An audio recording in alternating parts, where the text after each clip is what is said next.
In today's video, we are going back in time slightly to October when I travelled down to the British Wool Marketing Board headquarters in Bradford. I hope you enjoy this video. If you do, click that subscribe button, give it a little thumbs up, and I do want to hear some comments from you. I have left this one a little bit longer, a big bit longer. I find this stuff really interesting.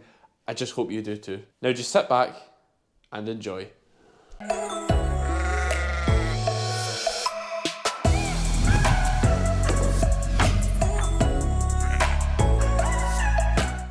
Good morning, sheep fans. Cammy's the name, sheep's the game, and I'm here today at Wool House, fantastic name I know, which is the headquarters of the British Wool Marketing Board in Bradford, England. We're going to get a tour and see what goes on behind these doors and learn a little bit more about British wool and the direction it's heading in. Hopefully, we have some positive news to share with you all, and I think we do.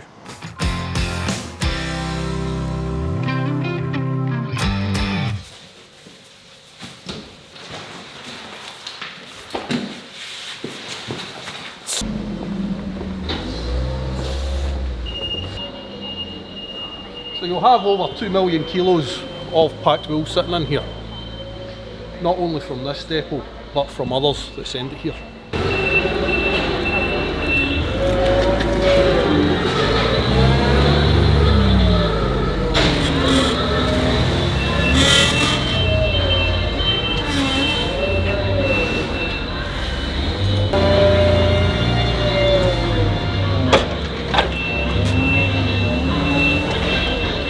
How many years have you been a haulier, Tommy? Pardon? How many years have you been a haulier?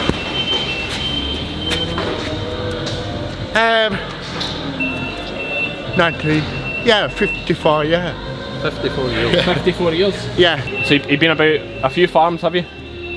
Yeah, I think of 380 on my list now. That's what you do each year? Yeah. What kind of wool is this here? Herdwick. Herdwick, we were just talking Just about that. talking about it. Yeah. Good tool for the job, this. Well, yeah, because I'm short-legged, you see. Ah, right.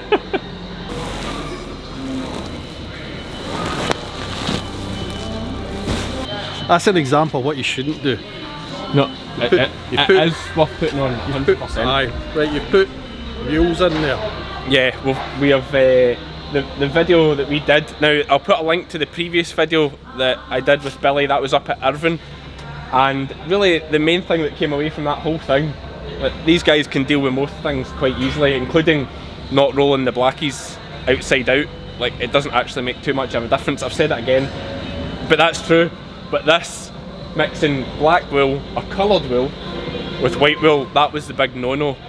And it, as Billy said, it's so simple to get round. If you've only got a few black fleeces, Keep them separate. You can put them in a feed bag. Put them in a feed bag inside that. And then throw them in there. Because when you look at that, obviously you've got Herdwicks there, you've got mules there. Herdwick, look how easily all that comes off of there. Now that, if that is in there, that wool's contaminated with nice wool, white wool contaminated with grey fibres. So that will then get downgraded into a light grey grade. And as we're going to talk, it's just later on in this video, very soon probably, we're going to talk about the Herdwick fleeces and why there is a little bit of a buzz around them just now, and they're quite a favoured product. That's coming soon. This looks like, I was going to say it looks quite nice wool. Yeah, there you go. So this wool that you're looking at here on the screen, this is Romney lamb wool, and you'll remember I did a video shearing some Romney lambs. The only video I did on Romney lambs this year, the one with Katie, who was that fantastic female shearer, that was Romney lambs, and this is what the wool looks like once it's graded. And as I was just saying to Billy as I walked past, it just caught my eye as looking like very nice wool, which of course Romney lamb wool is. We've got 2 new qualified. Danny there's newly qualified this season. Jake's just qualified this month. Right. We've got Stephen down the end, who's been with British Wool for a number of years. So the 2 boys are just a wee bit slower than Stephen. Yep. But they'll build up their speed once they get that confidence going. It's all about, it's like shearing. Aye, Just like shearing. Yep. So I've interrupted Stephen here he's a busy man. He's throwing these fleeces out pretty fast. You've been doing this a little while, is that right? I have. I've been doing it nearly approximately 40 years now. 40 years? 40 years. I started when I was 16 years old. That right? That's Well, I correct. didn't realise that before we started. That's quite incredible. Aye. And you obviously enjoy it? We do enjoy it. It's a specific type of job. It's a 5 years apprenticeship when I started, Yep. and with a 3 years college as well at the same time. Is that right? 5-year apprenticeship? And the 3 years included, is the 3 years included in that, or 5 and 3? It's included at the same time. Aye, so your college back and forth to learn about it? Yes, at the same time. Amazing. And I suppose 40 years then, you'll remember the glory days of wool. We do. Yeah, we do. There are a few of us. We used to do over 40 million kilos of wool Is that at right? that time. Yeah, at that time. And what do you do now?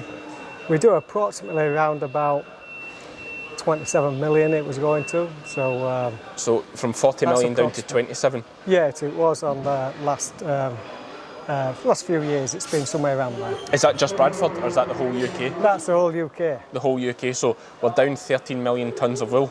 We're down at least that. Yes. It's quite a few sheep. Just quite a few sheep. I mean, it's a natural way that sheep have fallen in times due to the really different ways of farming and so forth. Yeah, So yeah. that is the main reason, of course. But one big factor with that could be the wool prices in terms of the fact that, you know, back when you first started, you get a fair return for your wool as well as getting a good return for your lamb product, your prime lamb. Yes. Things have changed a bit now where, okay, this year prime lambs are very good, but over the last few years prior to this, they were quite sticky and really there wasn't much money in sheep. Yes. So you can understand why people, as you say, different farming practices, because you've got to keep adapting with the times to make money. So we've got less sheep. Breaks my heart as a sheep shearer and a sheep YouTuber. Breaks my heart to hear it. But so the process of this here, it's great to watch. I love, you know, bags getting hoisted up and seeing the wool coming out. Yeah. What wool is this we're working with here just now? We're working with what we call half-breds. And half-breds are basically the breed, which is this traditional breed is Suffolk cross with Border Leicester. Okay. But of recent years, of relatively recent years, the textiles come along. Right. And we make an half-bred, which is a medium wool. But they have a distinctive colour about them, and this reduces the colour quality within our half-breds. But the mules as well, they're crossbreed. They're not. We have about 4 different types of mules, but we definitely have the English mule, the Northern mule, and the Scottish mule, and the Welsh mule. Okay, and all different types of fleece? They're all slightly different, relatively different, Yep. bred a little bit different at times, yes. The Welsh mule, for instance, would have probably prone to a little bit more kemp in there because it's normally done, can be bred from the Welsh mountain wool. Right, The okay. blue process on the Welsh mountain wool. A mountain wool tends to have more kemp and coarse fibre. And what is kemp? Sorry, I don't even know what is kemp in a wool. Well, kemp wool is a product, a fibre what actually grows with the wool over time. Kemp fibre is brittle and hollow. Right. And kemp fibre in some breeds is essential because it makes the sheep a little bit hardier because it acts as insulation to the fleece on top of the wool fibre. Right, So, okay, that's interesting. Certain breeds will have that, such breeds as the Welsh Mountain I've suggested. Yeah. Some of the hill wools like the Gritstons, the Herdwick, another prolific mountain wool. With the Swaledale, are they? Swaledale, they have some kemp fibre in them as well. Yeah, yeah. So I understand, as a shearer, thinking about those textures of the sheep you're describing, I would describe them maybe as a bit more like hair-like, the wool, as opposed to like other crossbred sheep. Is that kind of a sign of that kemp then? That is the sign. That is the sign. Brittle and hair-like. Yeah, hair-like. It has to be a stronger wool to protect it from the weather, the cold, as well as the heat. Yeah. That's what it is, yeah. Mountain wools, hill wools and mountain wools tend to be prone to kemp fibre. Yeah, and it's quite, I always find it so incredible that these Herdwick sheep and your Welsh mountains that are in some of the hardest places in the UK, like real hard sheep, Very hard. have this brittle, almost like hair-like coarse wool, I'd maybe say, and you're saying it's this kind of kemp factor. But then, and correct me if I'm wrong here, another extremely tough sheep is the Shetland.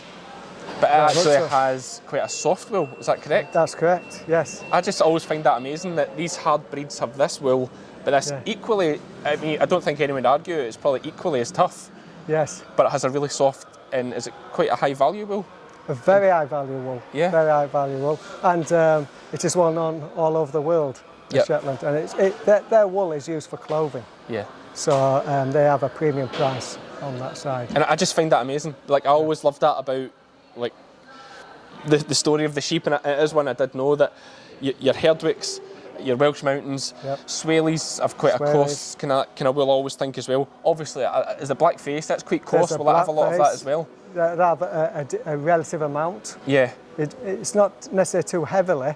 No. Each breed has a varied amount of Kemp fibre and what's acceptable within the breed itself. Yes, and the Kemp fibre in blackies, I take it's a lot less, because I'm thinking, you know, black wool generally feels much softer and more wool-like to me than a Herdwick, say. Yes, exactly. Yeah. It's quite amazing. But and again, we're talking about Herdwicks again, because Billy's been telling me there's a kind of premium for Herdwick wool just now for different traceability products, which we're going to go into more, and it's really exciting. I look forward to hearing a bit more about that.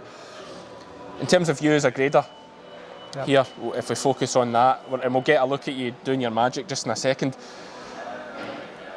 When a bag of wool opens up, right, what excites you? What do you look for? What do you enjoy most seeing coming out of there? What we do enjoy is that when over a lot of years we've asked the producer to present the wool as best as possible. Yep. To obtain the premium grades within them breeds and those wool types. So when a producer has rolled the fleece, presented his wool, separated his black wool, for instance, from his white wool to stop cross-contamination, that is a very good thing.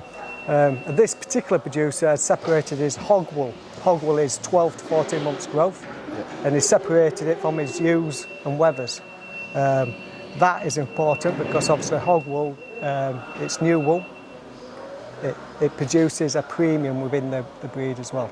So. And is the premium, this stuff's all fascinating, I love hearing this stuff, and sorry for holding you up, I know he's a busy man here, sorry for holding you up, but this produces a premium. Is that because it's longer, or just because, as you say, it's that new, that first growth? Is it a bit softer? What makes it a premium? A premium is that the hog wool is a little bit finer to the ewes in general, depending on the breed. Yep. There is a length to that, what we call a staple, but it's the uniformity and the fineness of that wool type in the hog form, 12 months. The younger the sheep, the more uniform the sheep is, and fibre fineness is key there as well. Do you know something? I should have known that, because I talk about this all the time in shearing, and the reason my favourite thing for me to shear is hogs, and the reason for that is exactly as you say, every one you pull out of the race is the same, whereas and the big factor I think that, and you can tell me if I'm wrong here, the big factor I think that affects wool and other sheep is having lambs, and the toll that takes on them. They have a check, you know, they shed their wool because they go through a hard time and then a good time. They do. And that's why you see sheep with bare patches, because they have this really hard time and then they have a spurt of getting back to health. Yes. And it's almost the opposite of what you might think. Usually when a sheep is losing her wool, it's actually a sign that she's recovering from something, as opposed to going downhill. Yes, exactly. Whereas if a sheep's not doing well, a wool gets all cotty and tight and yellow, as we would say when we're shearing. Yeah, that's exactly the same. That's what we use that expression as well. Yeah, the yellow fleeces. Yeah. So it's just the same for the wool, and of course that makes sense now that you've said it. They're all uniform, all the hogs are you get a bag of hog wool, almost every fleece will be the same. You'll just be kind of... Yes, that's what would happen. Very easy. I can understand why you like seeing those coming in. No, it's very interesting. But I think what we'll do, Stephen, rather than hold you up too long, is if you're happy, if I just film you going through a few fleeces and explaining to us certainly what you do, right? That'll do fine. Okay. Well, the producer's done very well in this clip. He's rolled this fleece up, and we asked the producer to roll the flesh side outside. This is so we can see any natural faults within the wool, such as we've spoken about Kemp fibres or any grey fibre. So what we do then is open the fleece, find a staple, and pull the staple, and then See how sound the staple is, see how strong that is. That's for processing. So when it goes through the machines, we can see that that is going to be holding and not breaking. Okay. Then we turn the fleece over to just double check the quality is uniform all around the fleece. Just open that up, pull the staple, and then just see the width from there. That's just extra grease in the staple at that point. That's not producing any problems, that's just natural, not producing any weakness in the staple because it would show in the staple. And that's a half bred? That's an half bred. Half bred Suffolk Border Leicester or a Texel? It is, that was a Texel. Texel. So Yes. I always thought half breds were Cheviot Border Leicester, but I take it anything with a Border Leicester would be classed as a half bred? So a Cheviot with a Border Leicester would be classed as a Scottish half bred. A Scottish half bred, right, Yes. right. A lot of people don't know that's very traditional, that's traditional breeding. I knew that was a traditional thing, certainly East Coast, I think it was quite big up in Scotland. Very much so. And I knew that I always thought it was just a half bred and that was it. Yeah. So it shows that I'm learning a lot here. So that's a Scottish half bred. Scottish half bred. There you go, that's interesting. Right, just open this fleece. Again, the fleece is well rolled, good sized fleece, large fleece. Little lustre on the staple, on the back of the fleece there. Lustre, is this that we're talking about being yellow or Yeah, no, it's- the lustre is where the light is coming onto the fleece, the fibre, and then the light is refracting and bouncing off the Oh, so lustre's a fibre. good thing. Yes, you 'Cause see it's a that nice silky. it's silky, but it shines Yep. on there. And lustre, this is typical of this type of breed. There we have a staple which is producing some crimp on that side, some crimp, which is the waves going through the staple on there. Okay, you'll be able to see that on an unpulled staple. That's traditional of a mule type. And that's the essence of coming from the actual breed when they're breeding this wool. This is the traditional breed is a Swaledale, a northern mule, a Swaledale with a blue-faced Leicester. And the lustre and the crimp is coming from the blue face. Yeah, because they have very crimped wool. Yeah, yeah. And this is what we call demi-lustre. Okay. There are a lot of spinners that will absolutely love this stuff. Like, absolutely love it. I get so many comments about could we see where the wool goes, and you know, I'm a spinner and can I get those fleeces, etc. Everybody will love this. Like, I love this. This is so fascinating. Well, this is an older ewe. This is approximately about 4 years old. The staples are a little shorter in length as to the previous fleece and a little bit narrower. There's less fibre content within the staple, which highlights the fact as the sheep gets older, it produces less fibre in general on that side. This is producing a slightly weak staple due to the fibre content, and as we draw the staple and then pull the staple, there's a little weakness there. So I'll just turn the fleece over, show that this is in. There's no grey fibre. Then just pull the staple again. You can see at this point here, the staple's going to break. So when I do that, the staple's breaking there. So that's what we call a number 2, or in the traditional terms, a cast fleece. And a lot of people will have missed a subtle thing you did there, and that you said the approximate age of that sheep. Yes. Which is just fascinating. By looking at the wool, that is just incredible. Yep, yep. This here now, we have a Suffolk cross. So we can tell this as well, part of it is when the size of the staple, the length of the staple, and how the staple sits on the back of the fleece. We also have some grey fibre just about coming through, which highlights from the Suffolk breed. And another good way to tell it's a Suffolk is it's got a dirty bum. Yes, exactly. Suffolks love that. That's true. When we say that, we'll just take that bit off there and take that. So it's a clean fleece, but just a little bit too much fibre in the breed, as you can see quite clearly Yeah, the now. blacks. Yeah, yeah. Yes. So that is typical fault of British breeds, and we do have to separate that to ensure that this does not go into the best types. The buyer is definitely wanting this keeping separate. It's quite a low price fleece on there. So I wonder if you could talk as you, around you here. We have all these vats. We do. This is a typical setup of daily grade from one producer. We have approximately 14 to 16 grades at this moment in time. We've just started. This produces just about 43 sheets of wool he has. He's actually one of the traceability types, so we're actually separating the wools for particular buyer. On the sketch here we have some of the best types. This is the grade type of 483, the mule. So that's the luster. At the end of there we try to keep the wool that's a little bit more contaminated further away from the best breeds. Those are the grey fibres. Wool produces grey fibre. A fine grey fibre and a medium grey fibre at the far end. And going down the wools there, we have a 355, which is an half bred.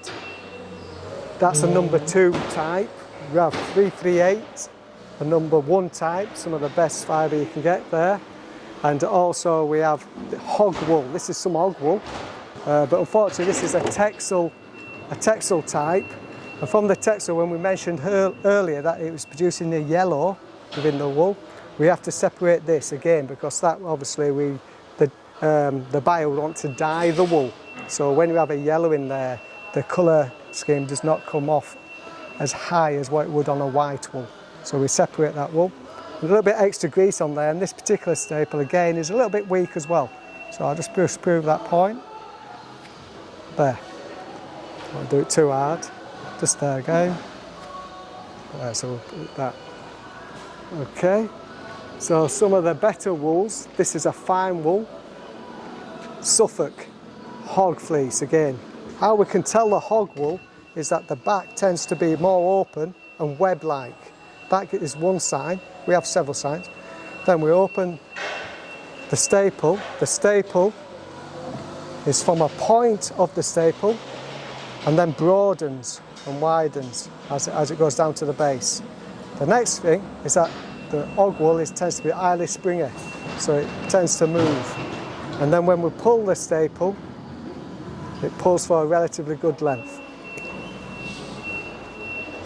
So, brilliant. Oh, folk, honestly, I'm standing here a bit watching this going, this is amazing. Well, this is the hog wool within the mule breed. Luster produces a good length staple, and here we've got approximately about 10 inches of staple. So that's quite high level. And this fleece is very uniform.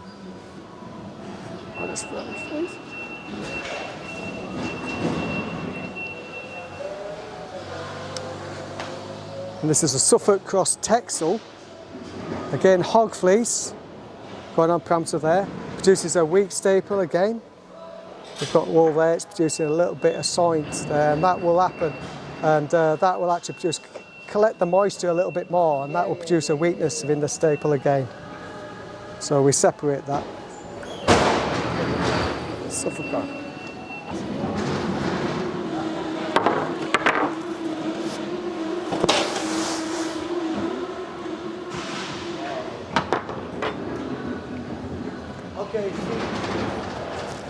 Okay, and what we have here is that predominantly a mule sheet of wool, ewes, and approximately from about 4 years to about 7 years old is sheep. Straight away we have a typical example of a fleece which is starting to mat. So this matting is producing a shorter staple as well. So we have to produce this and keep it separate because it has to go through another processing on the industry, a decotting machine. Will I see that at the scouring plant? Yes. Yeah, exciting.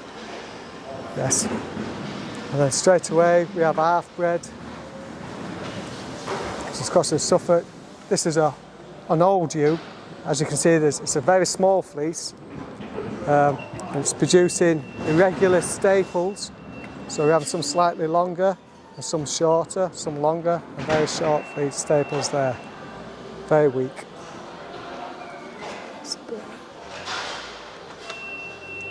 And again, this is a cross mule. It produces grey fibre along the fleece, along the back. This is a typical example where we ask the producer just to roll the fleece flesh side out so we can see any fault within the wool. Yeah, there's a lot of grey in there. A lot of grey. Yeah.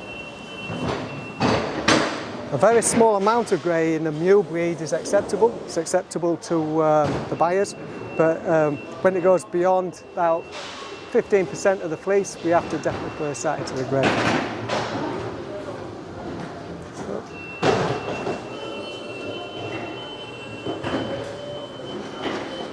Okay. Again, you can see a bit of variation. This is a mule. Type 1. This is a type 1. Type 1. It is a type 1. I just remember when it's very blue-faced Leicester type. Yes. It's a good thing. It is a good thing. Yeah. We showed this particular breed has definitely the blue-faced Leicester has dominated in this fleece. Yeah. And this produces a good quality fibre, high quality fibre. Even though it's an old ewe, this is approximately about 6 years old, and still producing a good length, high lustre fleece. Brilliant. So I think you'll agree that input there from Stephen was absolutely amazing. Like, I could sit and watch that all day. I tell you, you could literally set a camera. You should start a YouTube channel. You could literally set a camera here and listen to him speak about this wool all day because it is fascinating. And he just, like, to hear someone who just knows so much talk about what they do. Like, it's like that at anything in life. I think when you speak to someone who's an expert at what they do, you can listen to them. And honestly, that was the way he described all that there was incredible. Honestly, that was absolutely brilliant. And I'm sure you guys enjoyed it too. If you did, leave a comment for Stephen, let him know how he did. I'm sure he'll go on and read them. I would do. Thanks, Stephen. We'll go on to the next Thank bit. you very much. Cheers. Yeah, hi, my name's Richard Alderson. I'm commercial manager at British Wool. My main job really is running the auctions. Got Richard here. So many people going about, just swingies round. Do you know what I love about this place? As a person with a camera trying to make a video, the lighting is just beautiful. Like, the lighting is just so good in here for this camera. I work for two merchants, one called Henry Cullingworth's, back when I first started 36 years ago, and then H. Dawson's, who at the time were the biggest buyer in the auction. And quite interesting actually, speaking to someone who used to be a buyer. You're essentially, you're working like an agent, you're buying. You're not employed? I was employed by the company, by H. Dawson's. They were a wool merchant. Right, okay. And I bought the wool for them, and then I was a processing manager as well. So I chose the wool I wanted to go into the processings that I knew were coming up and what have you. Yep. And to be fair, I've dealt with British Wool since the mid-80s, but obviously an outsider looking in for 33 years, and they were brilliant at getting the wool from farm, getting it to the sale room, but they didn't really have a lot of idea what happened to the wool afterwards. I couldn't believe when I first joined 4 years ago how little knowledge they had where that wool ends up. So bringing you on as a previous buyer to now, are you running sales? Yes, I run the auctions. You run the auctions? Yeah. So you're the man essentially that's... I'm the one to blame for the price, yeah. I was going to say, you're the one that everybody's looking at to blame, but no. And hopefully this video will clear a lot of it up. And it's trying to value wool. It might be completely different grades, but I know that the buyers will put them both into the same job. If one's not available, they'll use the other, so the price of them has to be similar. Yeah. Sometimes they were overvaluing it, sometimes they were undervaluing it. It's just knowing what this wool can be used into, whereas I think there was just a bit of a lack of knowledge of what happened to the wool the minute we'd sold it in the sale room. And I'd just try and add to that, because there are one or two things we do or have historically done that, why do you do that? Well, we always have done, and a lot of things have changed. More changes have happened in the last 3 or 4 years here than have probably happened in the last 34 years. But yeah, there's a lot going on, and say the price is going to carry on improving. It's finally going to get its place back in the market. It's taken about 20 years. Where do you see it going? I think by the end of the season we'll be back to pre-pandemic levels, and I think by the end of next season we'll be back to the prices of the mid 2015-16, when the average to the producer was £1 a kilo to the producer. So, I mean, it's still a fair way to go, but at the low point the sale room price was 48 pence. We're now at nearly 80 pence, so it's already gone up 32 pence this season, and I just see it going, keeping going. Yeah, I really do. Okay, so as I said in that intro, we're here today at the British Wool Marketing Board, and my tour guide and my point of contact for today's video is Billy. Billy, can you just introduce yourself and tell us what you do here at the British Wool Marketing Board? My name's Billy Hewson, I'm Head of Operations at British Wool, so I just basically look after all the depots throughout the UK. And how many depots are there in the UK? We've got 8 grading depots, and we've got 4 IDs which take in wool, compact it, send it to the grading depots, numerous collection centres up and down the country. I'll just ask Billy the questions and put him on the spot and see if he can answer them, but why was there no money in wool this last year or so? Basically, COVID's, as you know, shut down the world. All the industries closed, carpet making, clothes making, there was nothing out there. We continued to sell. We raised our auctions to an auction every fortnight.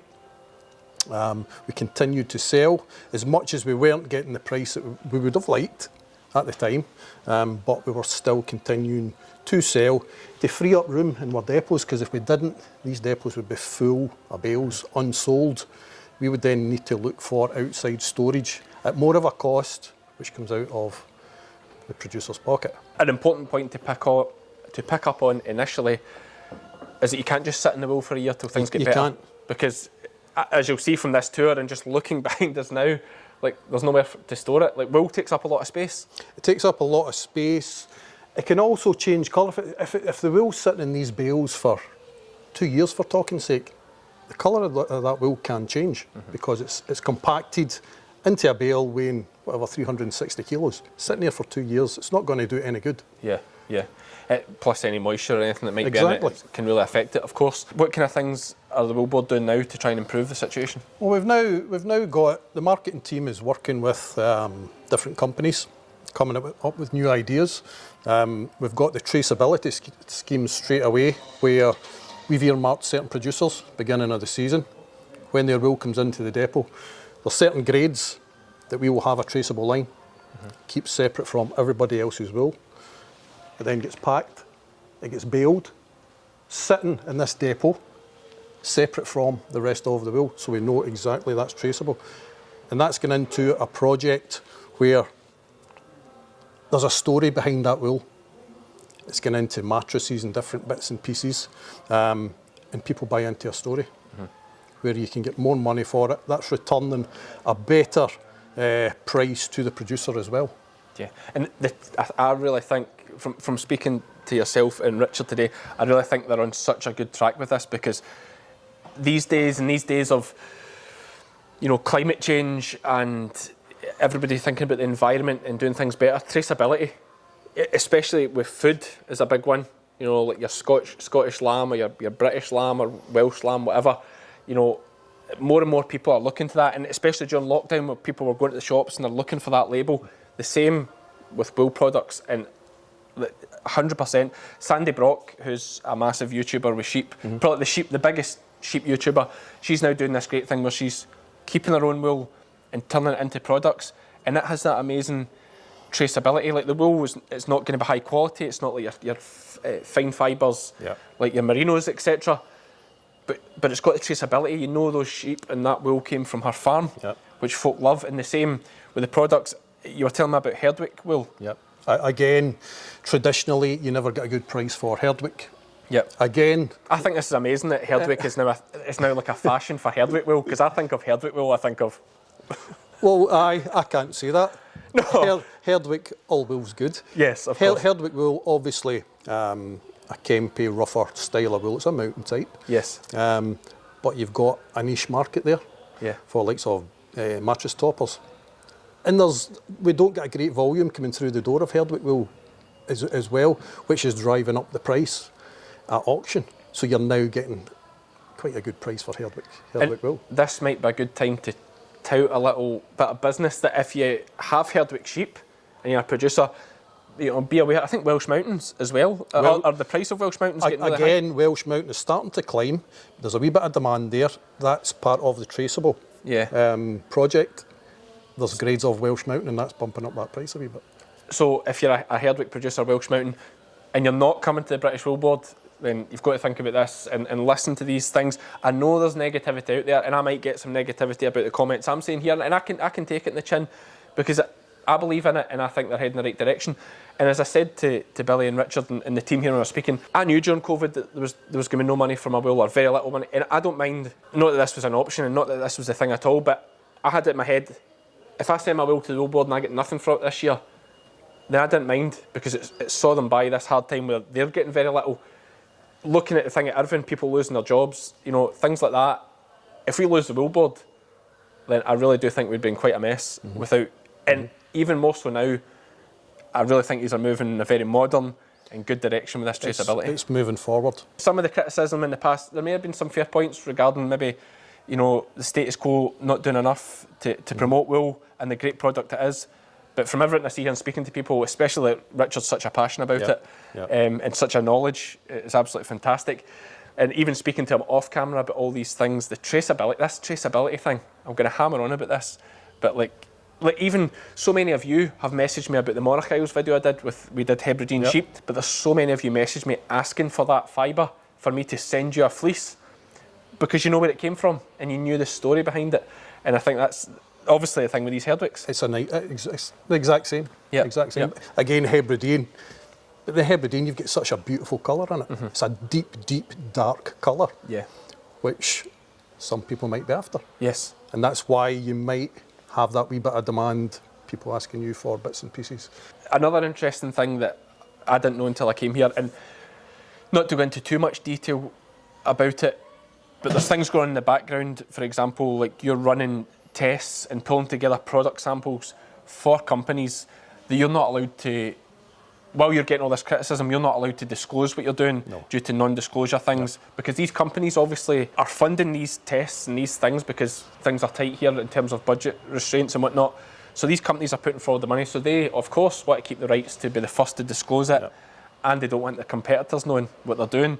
So we're obviously not letting the cat out of the bag in any way with that. That's very vague. But it's just something else to think about. It's like some things can't be talked about. And that's not just a smokescreen, that's actually true. That's true. Yeah, and I have heard an example which sounds really exciting that I look forward to sharing. I would happily share this company's plan when it comes out. So that's something else to think about. Where does most of our wool go? Country-wise? Product-wise. Product-wise, a lot of it will go to carpet. Yeah, a lot of it goes to carpet. But then a lot of it will go to apparel as well, so you've got a nice mixture in there. A lot of people think British wool is solely carpet wool, and it's not. What kind of apparel? What kind of wools and what kind of apparel? Apparel-wise, anything. Anything Just any wool product? You can think of, it will go into it. Yeah. I mean, if it's soft, as long as it's soft enough to go against your skin, then it can go into anything, basically. And what countries... This wool goes to an auction. What country has it been shipped to? Well, it's difficult because obviously in the auction we've got buyers and they've got their customers. So you don't know? No. It's the buyer decides where it goes? Yeah. It is. We've got Chinese buyers in the room. We've got UK-based buyers in the room. We've got European as well. And is it still done with an auctioneer on a gavel? No. Electronic? It's all electronic. Like a timed auction? That's all it is. Yeah. Yep. Yeah. We used to have pre-COVID we had them in the auction room, so all the buyers would be in there. We'd be controlling the auction. Since COVID came in, we got it online really quickly, so credit to the IT team with that. And it's still going electronically. So the buyers are now sitting in their offices or at their homes, and they're putting their bids in and they're buying wool. Yeah. So it's still continuing. And it managed to keep things moving. Yeah. And we're selling, give or take, 1 million kilos at every single sale. Aye. So it's a lot of wool. Yeah. So prices are continuing to go up. Yes. And we do see it continuing till the end of the selling season. And part of the issue, which you'll see in the next video that's coming out after this one, part of the issue with wool is the amount of work that has to go from me taking it off as the shearer to the end product. That's right. Like even just in this video, you see there's the haulier brings it here, there's somebody brings the bag over to the grader, the grader grades it, putting a VAT, taken away into these bales. Yep. You need to sell it. Yep.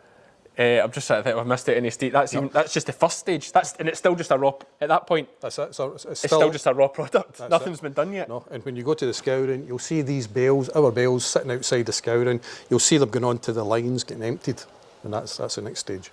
We've had a good look about today. I hope you've enjoyed this video and saw the process. And of course, I think Stephen was probably the star of the whole thing there. Like I could stand and watch him. Yes. Great, he's a good man. I think I might actually, I said to him I'm going to try and get to like the Ayrshire show and things like that. If anyone's watching, like Richard Schofield, you ken Richard? Yep. Like that man should be doing inputs at the Ayrshire show or something. Like get him a microphone and a load of fleeces and get him to show the kids that, and even the farmers. Amazing.